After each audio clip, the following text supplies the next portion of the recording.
very much and good evening once again. I think the acting director, who in his capacity is also representing the permanent secretary, should be able to clarify the issue regarding studies. Our assessment and review of one of the correspondence or correspondence coming from the ministry to the conference of principal categorically made it clear that no studies should be conducted in public schools, that is government and grant-aided schools, on commercial basis. So if there's a new development that it could be conducted and organized by parents, probably we can look at that later. But I want to shift focus a bit from the issue of studies, because this grant has a lot of ramifications. One of them has to do with supplies of school materials. If you look at upper basic schools and even lower basic schools, there are arrangements between school administrations and some suppliers in the form of school badges, report cards, and other stationery that they have already committed to, which are already in the school. And they've already started selling those things and generating reasonable commission or interest or profit as a way of income. Now, if we are saying that it's not possible, we talked about Mothers Club. Let's take Bruford Lower Basic as an example. It doesn't have a Mothers Club. Not all schools have Mothers Club, for example. But we can use the idea behind the Mothers Club and extend it to the PTAs and the SMCs. Now, technically speaking, what we are saying is we are just shifting responsibility from the school. But that is not necessarily stopping any charges. As a union, we are against user fees. We are against user charges. Anything that is going to serve as an obstacle to a child or a student's basic education, we frown over it. You understand what I mean? But what we are saying is that there are a lot of issues. The implementation strategy.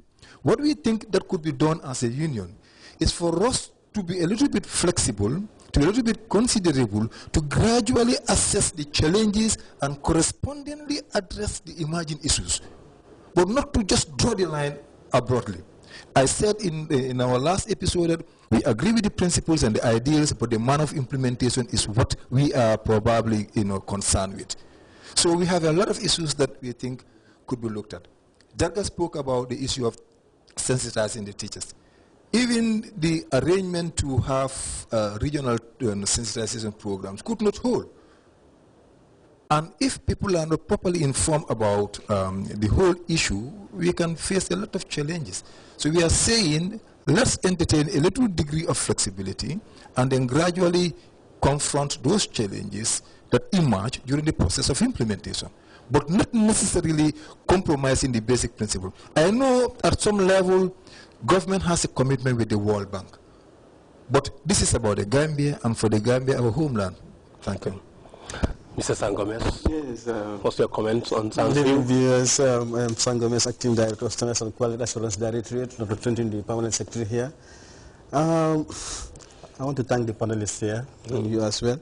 Let me start with Jarga. I think what he's brought up actually is useful information, and I think either the task force or the regional sensitizations will work on that to ensure that the heads and the parents are adequately sensitized, because they are actually fully part of this thing, and if they are not fully sensitized, then this thing may fail. So I think we'll work on that, and we'll ensure that perhaps the ALBAS members in the regions will be giving enough copies of the SIG policies so that they will sensitize their members in the regions, because the understanding of the SIG is very, very paramount. It's paramount. As you know, Madam Zeno Jame said, the extension, among other things, the extension of the SIG to the ECD. Of course, this is welcome. If the government and if the bank can actually house it, why not? But then, hence, this is the fourth year of implementation. Actually, I think the grants have just been paid to the school accounts this year, and let's see how it goes during the first term. The first term, second term, third term, and this year, I will have lessons to learn. We'll have more lessons to learn by the end of the academic year. And by then, I think we'll try to adjust and see, okay, what we need to include or do. And I think by then, we'll be able to see whether, depending on the first year of implementation, we'll see whether we're able to actually go to the ECD and how to adjust when going to the upper basic. Because next year, as rightly said, we are going to the upper basic, whose school fees will be, the grant will be $575. And as Daria had adequately said, I don't need to say on that again. On Alaji Esa, Alaji Esa has talked about the studies. Yes, we see the issue why we are saying no to the studies is because of the commercialization issue. If the teacher has not built any classroom, has not built any school, okay, and then wants to conduct studies in the school and charging children, how fair is that to the child? How fair is that to the parent? So as a way of drawing the line and saying no exclusion, if the schools can conduct studies free of, of course we know the importance of studies, and I think it has been adequately addressed here. Yes. So if the schools want to address it, conduct studies, either they do it free of charge, or they leave it entirely in the hands of the parents, who will charge themselves and come up with a fee, and they will control those funds, and they will pay the teachers and exclude the school authority from it. And they can do it. They can entirely do that. That's acceptable. Okay? I think you also talked about another issue, which is the implementation. But of course, we say, I must add that the parents' inability to pay should not deter the child from attending studies. The policy is no exclusion. We must understand it. Yes, exactly. You talked about another issue, which is, we've also talked about these are the issues of implementation, of course, and I think by the end of the year, we'll see what lessons to learn so that we can improve. Yeah. Okay, so let me just come in here.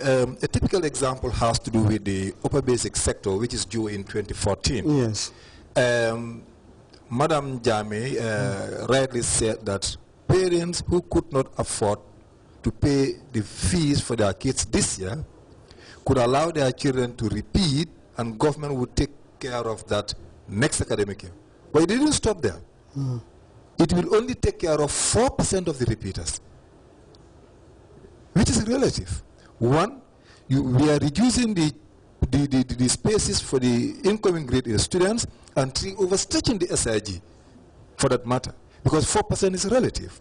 4% for Kabavida upper basic, or 4% for St. Teresa's. You cannot compare that with 4% of a school in the woods. Yeah, yes. So what we are trying to say here is that I would definitely love to see a national task team charged with the responsibility of reviewing the scheme and then monitoring the implementation strategies and coming up with recommendations as to how we can confront some of those emerging issues to adequately prepare for the upper basic and the SSS SIG. We're talking about SIG policy. What we have are guidelines that we develop, of course in line with our agreements with the World Bank.